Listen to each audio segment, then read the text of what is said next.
capital market space, distinguished guests, ladies and gentlemen, and all protocols observed, good morning. It gives me great pleasure to join the capital markets fraternity this morning as we celebrate a significant milestone, the listing of the first infrastructure asset-backed security on the Nairobi Securities Exchange. Your Excellency, today's bell-ringing ceremony is a clear reflection of the growing strength and maturity of our capital markets, which are increasingly positioned to support diverse financial needs across both public and private sectors. Your Excellency, the government which you lead is increasingly turning to innovative financing mechanisms to fund large-scale infrastructure and public service projects. As the financial needs of the government continue to outpace available public resources, private sector participation has become a critical tool in addressing infrastructure gaps, enhancing service delivery, and promoting sustainable development. Some of the structures that we have earmarked for the deployment of private sector participation in public financing include asset-backed financing, otherwise known as securitization of public assets. 2 is privatization, and 3 is public-private partnerships, among others. So let me turn shortly and briefly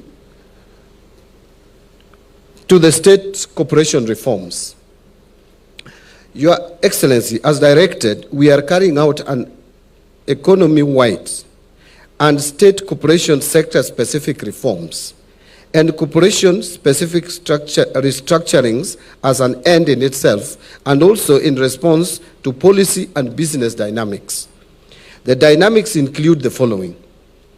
1, the coming of age of the private sector that can deliver commercial activities more efficiently, hence part of the need for privatization of government-owned enterprises.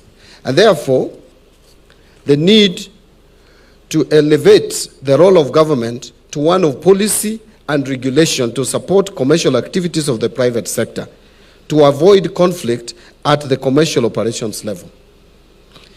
Privatization plan. Your Excellency, privatization of government-owned enterprises is a component of the wider economic reforms in favor of economic liberalization. And today, you have called it democratizing the wealth. Privatization of government-owned enterprises ushers in the private sector to take over the commercial activities that government-owned enterprises are undertaking. This is necessary because the private sector carries out commercial activities more efficiently than the public sector, especially in a competitive industry. The benefits of privatization include lower prices, better quality of goods and services produced, wider choices for consumers, more innovation, minimal red tape in decision-making, and less corruption.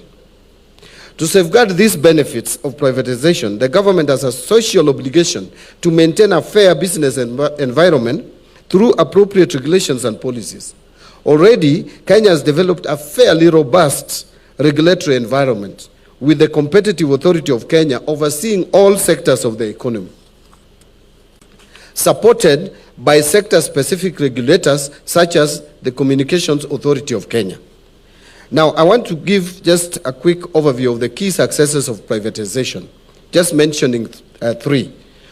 Over the period that Kenya has undertaken privatization of government-owned enterprises, notable successes include A. KenGen. KenGen was privatized through listing in the Nairobi Securities Exchange in the year 2006 through an IPO that raised 7.8 billion Kenya shillings. Subsequently, the company raised additional 54 billion Kenya shillings from the capital markets through listing of additional shares and issuance of a Kenya shillings 25 billion infrastructure bond. The company has benefited immensely by having KenGen as a listed company. The country has benefited immensely by having KenGen as a listed company.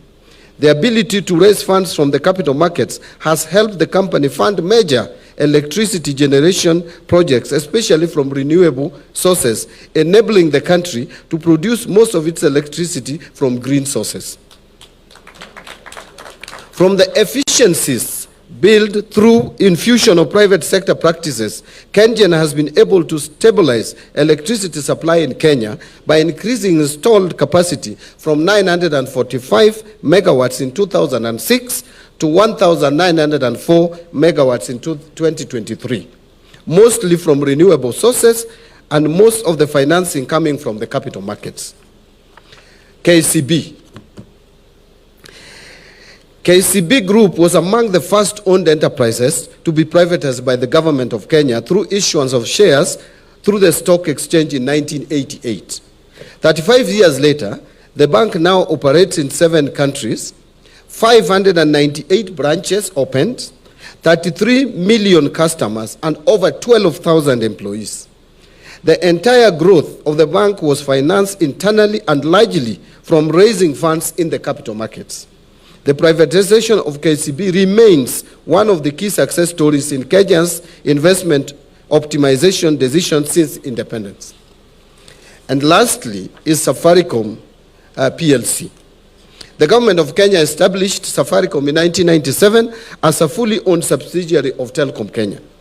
The private sector was then invited to take a stake in the company through a 40% acquisition by Vodafone Group PLC in May 2000. And a public offering of 25% shares through the Nairobi Securities Exchange in 2008. So privatization of Safaricom has led to the company's growth to becoming a leading communication company in Africa with over 42 million customers connected to its network and supporting over 1.2 million jobs both directly and indirectly, while its total economic value is estimated at Kenya shillings 400 billion or 3.2 billion US dollars based on its 2024 audited financials. The company is one of the most premium stocks at the Nairobi Securities Exchange with annual revenues of close to Kenya